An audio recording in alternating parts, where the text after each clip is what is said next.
지난 11월 13일에 목요일이었죠. 2026년 대입 수능 시험이 있었습니다. 대한민국의 고등학교 3학년 학생들과 다시 도전하는 우리 수험생들이 대학을 입학하고자 시험을 보았습니다. 아마도 우리 교회 권사님, 집사님 가족들도 시험을 보았습니다. 이제 돌아오는 12월 5일인가요? 결과를 받게 됩니다. 이처럼 시험을 볼 때마다 많은 사람들의 기쁨과 슬픔이 교차합니다. 얼마나 좋은 점수, 좋은 대학에 대한 성공과 실패를 꿈을 꿉니다. 저는 개인적으로 고등학교 3학년 때 시험의 결과를 받은 것은 사랑입니다. 당시 학력고사를 보았는데 대입에 실패하고서 굉장히 괴로운 시간을 보냈습니다. 그런 저를 보면서 아버지와 어머니가 이렇게 말씀하셨습니다. 내가 부잣집에서 태어났다면, 넉넉하게 도와주었다면 크게 성공했을 것인데 가난한 부모가 아무것도 못해줘서 떨어졌구나 라면서 우셨습니다. 아버지의 눈물을 보는 순간 숨을 쉴 수 없었습니다. 가슴을 칼로 찢어 발기는 고통에 심장이 멈추는 것 같았습니다. 너무도 고통스러워서 제 방으로 도망가 펑펑 울었습니다. 저는 그렇게 사랑을 알게 되었습니다. 훗날 이것이 하나님의 사랑이었음을 알았습니다. 아마도 우리 수험생들을 바라보는 가족들도 같은 사랑을 하고 있을 것입니다. 비록 잘 표현하지 못하지만 이것이 사랑입니다. 이제 시험을 본 수험생들은 기대, 염려, 걱정, 두려움, 많은 감정이 교차하는 결과를 기다리고 있습니다. 그들 모두를 사랑하는 누군가가 있음을 전하고 싶습니다. 특별히 오늘부터는 대림절입니다. 하나님께서 우리를 사랑하셔 그 아들을 보내셨다 하셨습니다. 예수님께서 우리를 사랑하셨다 하셨습니다. 그 사랑을 과연 우리는 언제, 어떻게 그 사랑을 우리는 경험했는가 하는 것입니다. 다시 용기를 갖고 시작하려는 모든 사람에게 하나님의 사랑이 필요합니다. 이러한 하나님의 사랑이 이 자리에 있는 모두에게 있기를 축원합니다. 오늘 성경에서 베드로가 사랑하는 예수님을 따라갑니다. 여러 두려움과 위험에도 불구하고 위협에도 불구하고 굉장한 용기로 몰래 숨어들었습니다. 지금 두려움에 마구 뛰는 자기의 심장 소리에 놀라고 있습니다. 우리 다 함께 54절에서부터 56절까지 말씀 읽겠습니다.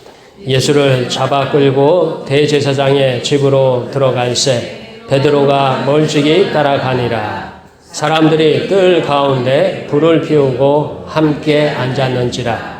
베드로도 그 가운데 앉았더니 한 여종이 베드로의 불빛을 향하여 앉은 것을 보고 주목하여 이르되 이 사람도 그와 함께 있었느니라 하니. 성경에서 제자 중에 베드로가 가장 예수님의 사랑과 관심을 많이 받았습니다. 그래서 예수님은 정말로 중요한 순간마다 이 베드로를 동행했습니다. 회당장 야이로의 딸을 살릴 때 베드로와 야고보와 요한이 그 살아나는 장면을 직접 목격했습니다. 예수님께서 변화산에 올라가서 영광스러운 모습으로 변하실 때 베드로와 야고보와 요한만이 동행했습니다. 예수님을 가장 가까이서 예수님의 사랑을 가장 많이 받았어요. 그래서 베드로는 다른 모든 제자들 중에 자기가 예수님을 가장 사랑한다고 그렇게 믿었습니다. 그래서 베드로는요, 예수님께서 겟세마네 동산에서 잡히시는 순간에도 칼을 들고서 잡으러 온 사람 중에 말고를 쳤습니다. 그 소란한 틈에 예수님을 피신시키고 싶었습니다. 예수님을 위해서 목숨을 걸고 모험을 시도했습니다. 너무도 예수님을 사랑하기에 걱정이 되었습니다. 그래서 몰래 모르는 척 대제사장 집에 따라 들어왔습니다. 그러니까 예수님이 재판받으시는 그 재판정에 몰래 숨어들었습니다. 어쩌면 죽을 수 있다는, 어쩌면 다시 잡힐 수 있다는 두려움과 공포를 알고서 용기를 냈습니다. 모든 제자가 도망갔을지라도 사랑하는 예수님이 걱정되어 떨리는 마음으로 들어섰습니다. 그리고 누군가가 얼굴을 알아볼까 봐 고개를 숙이고 어깨를 잔뜩 움츠려서 힐끔거리면서 주변을 관찰합니다. 그리고 불가에 모여든 사람들 너머로 저 멀리 예수님께서 신문받는 모습이 보입니다. 옆에서 시끄러운 이야기 소리, 가까운 사람들의 숨소리가 어찌나 크게 들리는지 자신이 얼마나 낯선지를 모릅니다. 마침 지나가던 여종과 눈이 마주치자 여종이 말합니다. 당신은 예수 옆에 서 있던 사람이 아니냐라고 말합니다. 순간 베드로의 심장이 떨어지는 줄 압니다. 최대한 냉정하려고 했으나 혀가 붙었는지 그 잠깐의 순간이 너무도 긴 것 같습니다. 그리고 꿀꺽 침을 삼키면서 떨리는 눈빛으로 여종을 간신히 봅니다. 예수님을 사랑하여서 따라간 베드로의 모험이 들통이 나고 있습니다. 베드로의 사랑도 드러나고 있습니다. 우리도 예수님을 사랑하는 모두가 되기를 축원합니다. 마치 베드로는 벌거벗겨진 심정으로 떨고 있습니다. 이 순간 두려움은 등에서 식은땀이 흐르고 주변에 소리가 없는 고요한 침묵이 흐릅니다. 이 순간 매우 느리게 흐르는 것처럼 어떻게 말해야 할지 당황하고 있습니다. 다 함께 56절에서부터 60절까지 말씀 읽겠습니다. 56절에서 60절까지 말씀. 한 여종이 베드로의 불빛을 향하여 앉은 것을 보고 주목하여 이르되 이 사람도 그와 함께 있었느니라 하니 베드로가 부인하여 이르되 이 여자여 내가 그를 알지 못하노라 하더라. 조금 후에 다른 사람이 보고 이르되 너도 그 도당이라 하거늘 베드로가 이르되 이 사람아 나는 아니로라 하더라. 1시간쯤 있다가 또 한 사람이 장담하여 이르되 이는 갈릴리 사람이니 참으로 그와 함께 있었느니라. 베드로가 이르되 이 사람아 나는 내가 하는 말을 알지 못하노라고 아직 말하고 있을 때 닭이 곧 울더라. 아멘. 베드로는 거칠고 큰 목소리로 나는 예수가 누군지 몰라 하고 성을 냅니다. 어쩌면 그 목소리가 도리어 주변 사람들의 눈길을 끌어냅니다. 아마 속으로 아차 이런 실수가 하고 생각이 듭니다. 옆에서 앉은 사람이 확신하는 말이 그때 너도 예수 옆에 있었잖아 라는 소리에 주변 사람들이 베드로를 주목합니다. 그러자 죽음에 대한 공포가 마음속 깊은 곳에서 살아납니다.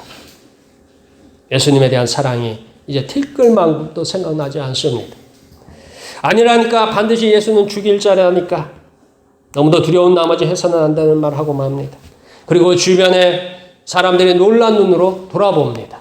그리고 핏발이 선 베드로의 눈빛에 주눅이 들었는지 사람들이 고개를 돌립니다.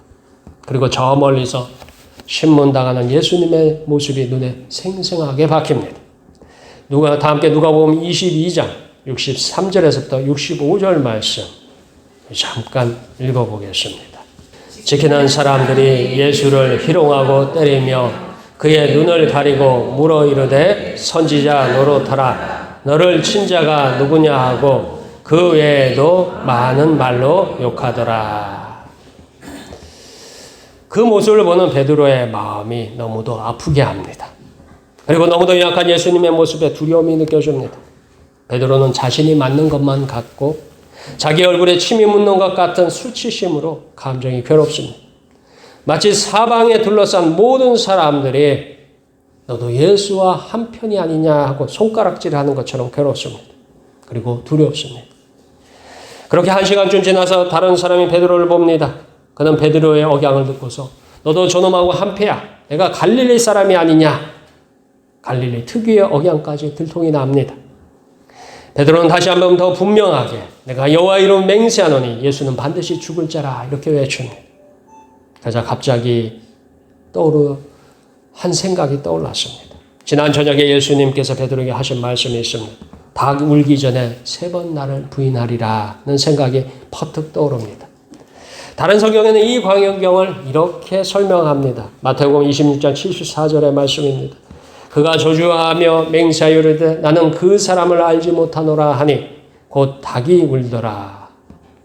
참으로 예수님의 사랑을 받은 베드로는 부인하고 저주하고 맹세합니다.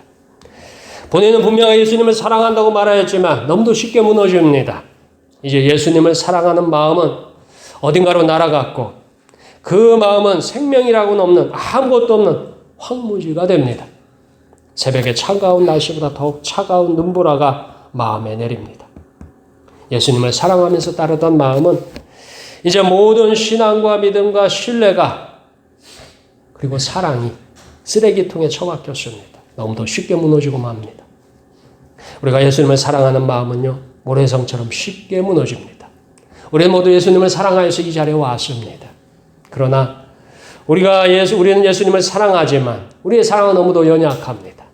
세상에서 조금만 흔들리면, 세상에 조금만 조건이 바뀌면 그 연약한 사랑은 부서지기가 쉽습니다. 다만 예수님의 사랑이 우리를 붙들고 있습니다.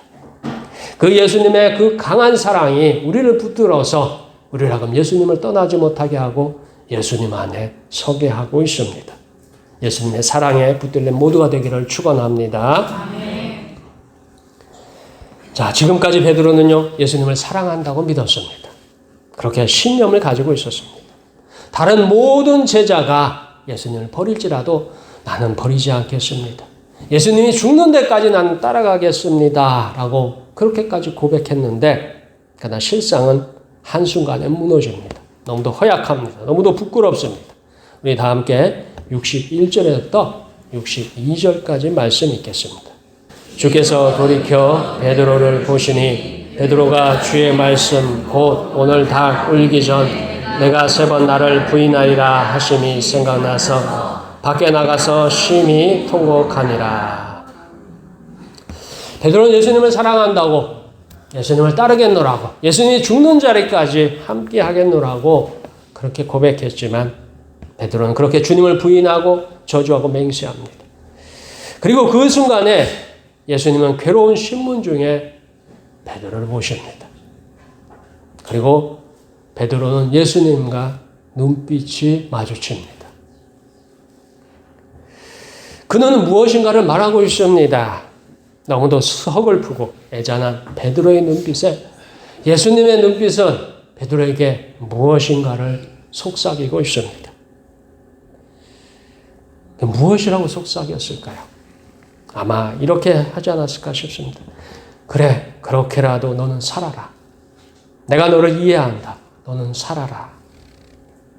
예수님을 부인하고 저주하고 맹세하였는데 여전히 예수님은 베드로를 사랑하십니다. 저는 이 구절을 읽고서 묵상하다가 갑자기 눈물이 솟구쳤습니다. 펑펑 울었습니다. 언젠가 이런 눈을 본 것 같습니다. 너무 오래전에 잊었던 숨이 막히고 심장이 멈추며 가슴이 찢어발기는 고통을 겪었던 그 눈빛을 본 적이 있었습니다. 바로 대학 입학에 실패하고 울고 있는 나를 보시면서 울던 부모님의 눈빛이었습니다. 그리고 오늘 성경 말씀을 읽을 때 성경 말씀 속에 예수님은 내가 그때 너를 그렇게 보았다라고 하시는 것 같았습니다. 베드로는 예수님의 눈빛에 자리를 박차고 나와서 펑펑 웁니다. 숨이 막히고 가슴이 찢어지는 고통에 꺽꺽하고 웁니다. 바로 우리를 향한 예수님의 사랑이 여기에 있습니다. 여러분을 사랑했던 누군가가 여러분을 위해서 눈물을 흘릴 적에 그 눈빛을 보십시오. 거기에는 우리가 갚을 수 없는, 우리가 표현할 수 없는 큰 사랑이 숨겨져 있습니다. 물론 그 사람의 사랑이지만 또한 그 눈빛 안에는 예수님께서 우리를 보는 사랑도 함께 있는 줄 믿으시길 축원합니다. 베드로가 부인하고 저주하고 맹세함에도 예수님은 이해하셨습니다. 오늘을 살아가는 우리는 예수님을 배신할 때가 많습니다. 때로는 주일마다 예수님을 만나기보다 다른 곳으로, 직장으로, 가정으로, 여러 가지 이유로 죄송한 마음으로 떠날 때가 많습니다. 여전히 주님은 우리를 향해서 베드로를 보셨던 그 눈빛으로 부르고 계십니다. 내가 너를 사랑하노라. 내가 너를 위하여서 모든 것을 주노라 하고 말씀하십니다. 금주부터 대림절이 시작합니다. 하나님은 세상을 사랑하셔서 그 아들을 보내셨습니다. 그 아들 예수님을 통해서 망가지고 무너지고 쓰러지는 모든 사람을 살리려 하셨습니다. 그렇게 우리는 예수님을 만났습니다. 우리가 넘어질 적에, 우리가 무너질 적에, 우리가 쓰러질 적에, 우리가 망가질 적에 예수님은 우리에게 내가 너를 사랑하노라. 너는 다시 일어나서 다시금 살아라 하고 말씀하십니다. 지금도 예수님은 우리를 사랑이 가득한 눈으로 보시며 사랑 가득한 음성으로 부르시며 사랑의 손길로 붙들어 주시는 분이십니다. 비록 외모와 조건과 나이와 성별과 모든 것은 다를지라도 예수님의 사랑을 입은 것은 똑같습니다. 다시 예수님께도 돌아오는 모두가 되기를 축원합니다. 우리는 예수님의 사랑이 우리가 사랑하는 누군가로부터 오래전에 준비되었고 그 누군가로부터 우리에게 다시금 예수님의 모습으로 그 사랑이 전해졌음을 믿으시길 축원합니다. 여러분이 세상에서 이제 우리 고3 수험생들이 또 어떤 마음인지 몰라요. 근데 그 고3 수험생들을 바라보는 여러분의 눈길 속에 예수님의 사랑도 함께하는 줄 믿으시길 축원합니다. 슬픔 당하고 괴로움 당하고 힘든 여러분을 위해서 눈물 흘리며 기도하며 바라보던 그 눈빛 속에 예수님이 동행하심을 믿으시길 축원합니다. 기도하겠습니다.